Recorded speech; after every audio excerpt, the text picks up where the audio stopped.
रखना मील्स के बीच में। हेली कहती हैं कि जब आप 4 घंटे से ज़्यादा गैप रखते हैं तो बॉडी सोचती है कि अब एनर्जी नहीं आ रही, चलो फैट स्टोर करना शुरू करो। तीसरी गलती, लो फैट या फैट फ्री प्रोडक्ट्स पर डिपेंड करना। इंडियंस में ये ट्रेंड चल गया है कि लो फैट दही, लो फैट मिल्क खाओ और सोचो वेट लॉस हो कि और आपकी पूरी जर्नी पॉजिटिव बनती है। चैप्टर 8, कॉमन मिस्टेक्स जो मेटाबॉलिज्म को स्लो कर देती हैं। अब ये चैप्टर शायद हर इंडियन को सुनना चाहिए, क्योंकि हेली यहाँ पर वो छोटी छोटी मिस्टेक्स बताती हैं जो हम रोज़ करते हैं और जिसकी वजह से मेटाबॉलिज्म स्लो हो जाता है। सबसे पहली गलती, ब्रेकफास्ट स्किप करना। हम इंडियंस में बहुत लोग सोचते हैं कि सुबह नहीं खाओगे तो कैलोरीज कम होंगी, लेकिन होता उल्टा है। बॉडी स्टार्वेशन मोड में चली जाती है और मेटाबॉलिज्म स्लो हो जाता है। दूसरी गलती, बहुत लंबा गैप रखना मील्स के बीच में। हेली कहती हैं कि जब आप 4 घंटे से ज़्यादा गैप रखते हैं तो बॉडी सोचती है कि अब एनर्जी नहीं आ रही, चलो फैट स्टोर करना शुरू करो। तीसरी गलती, लो फैट या फैट फ्री प्रोडक्ट्स पर डिपेंड करना।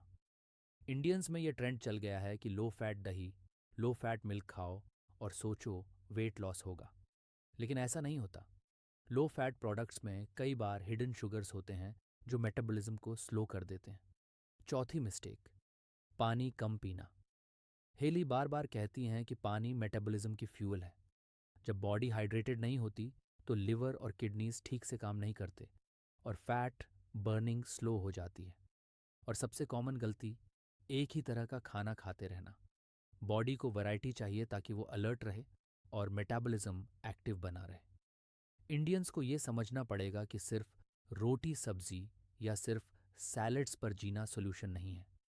हमें स्मार्ट कॉम्बिनेशंस, सही क्वांटिटी और सही टाइमिंग के साथ खाने की ज़रूरत है ताकि मेटाबॉलिज्म हमेशा हाई गियर पर रहे। चैप्टर 9, बॉडी को लिसन करना और मेटाबॉलिज्म की लैंग्वेज समझना। इस चैप्टर में हेली हमें एक बहुत पावरफुल बात सिखाती है कि हमें अपनी बॉडी की बात सुननी चाहिए।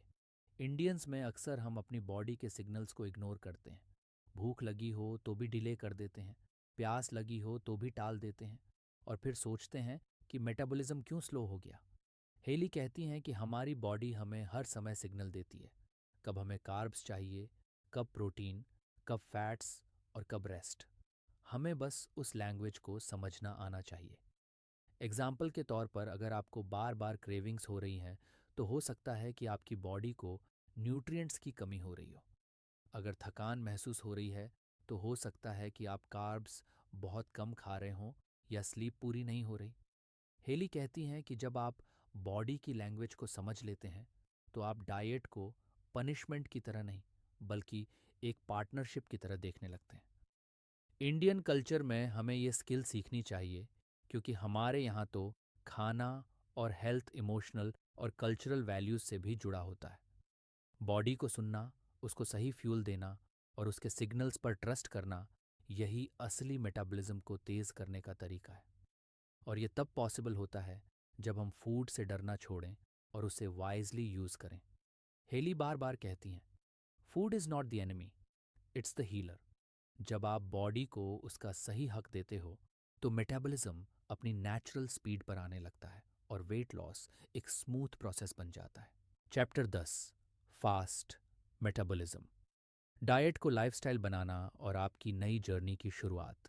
तो अब आप सोचिए, आपने द फास्ट मेटाबॉलिज्म डाइट की पूरी फिलॉसफी को समझ लिया है। कैसे 3 चरण आपकी शरीर को सही सिग्नल देते हैं, कैसे मेटाबॉलिज्म को तेज करके आप फैट लॉस और बेटर हेल्थ की तरफ बढ़ सकते हैं, और कैसे इमोशनल ईटिंग, एक्सरसाइज और हाइड्रेशन का रोल इस पूरी जर्नी में क्रूशल है। लेकिन असली बात यह है कि यह सिर्फ 28 दिन या कुछ हफ्तों का प्लान नहीं है। हेली पोमरॉय बार बार कहती हैं कि फास्ट मेटाबॉलिज्म डाइट एक माइंडसेट है, एक नई सोच है अपने खाने और अपने बॉडी के साथ रिलेशनशिप को लेकर। इंडियन ऑडियंस के लिए ये और भी ज़रूरी है क्योंकि हमारी लाइफ में फूड सिर्फ पेट भरने का जरिया नहीं है, वो हमारी कल्चर, फेस्टिवल्स और फैमिली का हिस्सा है। इस चैप्टर में हेली यही समझाती हैं कि कैसे आप इस प्लान को अपनी डेली लाइफ का हिस्सा बना सकते हैं। जैसे आपको हमेशा फेजेस को फॉलो करने की ज़रूरत नहीं होती, लेकिन आप हर हफ्ते 1 से 2 दिन फेज़ 2 जैसा हाई प्रोटीन डे रख सकते हैं ताकि मेटाबॉलिज्म अलर्ट रहे। या कभी कोई फेस्टिवल हो, फंक्शन हो जहां आप ज़्यादा खा लें, तो अगले 2-3 दिन फेज़ 1 और फेज़ 2 जैसे सिंपल और क्लीन ईटिंग वाले डेज फॉलो कर सकते हैं ताकि बॉडी बैलेंस में वापस आ जाए। ये फ्लेक्सिबिलिटी ही इस प्लान की ब्यूटी है। और देखिए, इंडियंस के लिए एक और इम्पॉर्टेंट बात यह है कि आप अपने ट्रेडिशनल फूड्स को भी इस प्लान में शामिल कर सकते हैं। जैसे फेज़ 1 में आप वेजिटेबल पोहा, वेजिटेबल दलिया खा सकते हैं। फेज़ 2 में grilled fish, chicken curry without oil या सिंपल पनीर टोफू कॉम्बो खा सकते हैं।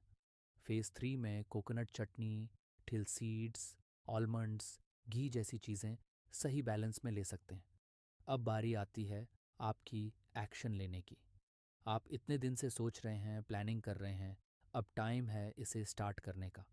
आज ही अपने किचन को थोड़ा डिटॉक्स कीजिए। वो प्रोसेस्ड फूड्स, हिडन शुगर्स और अनहेल्थी ऑयल्स को निकाल दीजिए।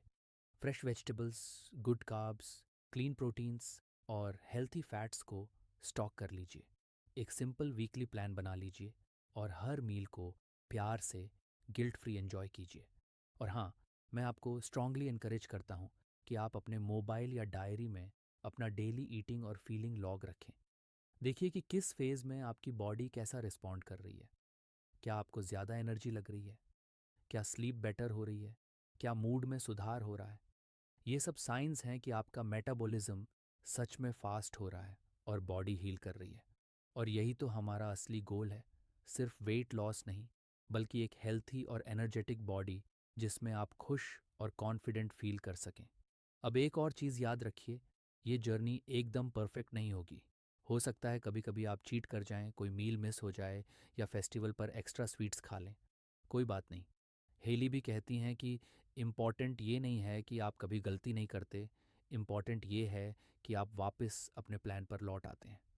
फूड से गिल्ट नहीं, रिस्पेक्ट और अंडरस्टैंडिंग का रिश्ता बनाइए। और ये रिश्ता तभी बनेगा जब आप फूड को अपने मेटाबॉलिज्म का दोस्त मानना शुरू करेंगे, दुश्मन नहीं। अब मैं आपको एक छोटा सा कॉल टू एक्शन देना चाहता हूँ। अगर आप सच में अपनी लाइफ में ट्रांसफॉर्मेशन लाना चाहते हैं, तो अभी से एक्शन लीजिए। ये स्क्रिप्ट सुनने के बाद बस 10 मिनट अपने लिए निकालिए। एक पेपर और पेन लीजिए और लिखिए अगले 7 दिन आप कैसे अपने मील्स और रूटीन को इस फास्ट मेटाबॉलिज्म डाइट के हिसाब से सेट करेंगे। कौन से फूड्स आप रेडी रखेंगे, कौन सी एक्सरसाइज आप ऐड करेंगे और कौन सी छोटी छोटी हैबिट्स बदलनी शुरू करेंगे, जैसे ज़्यादा पानी पीना, ब्रेकफास्ट कभी स्किप ना करना या रात को 11 बजे से पहले सोना। और अगर आप चाहें तो आप इस जर्नी में अकेले मत चलिए। अपने दोस्त, फैमिली या कॉलीग्स को भी इंस्पायर कीजिए। उनके साथ इस प्लान को शेयर कीजिए ताकि आप सब एक दूसरे को सपोर्ट कर सकें। और अगर आप चाहें तो नीचे कमेंट्स में अपना प्लान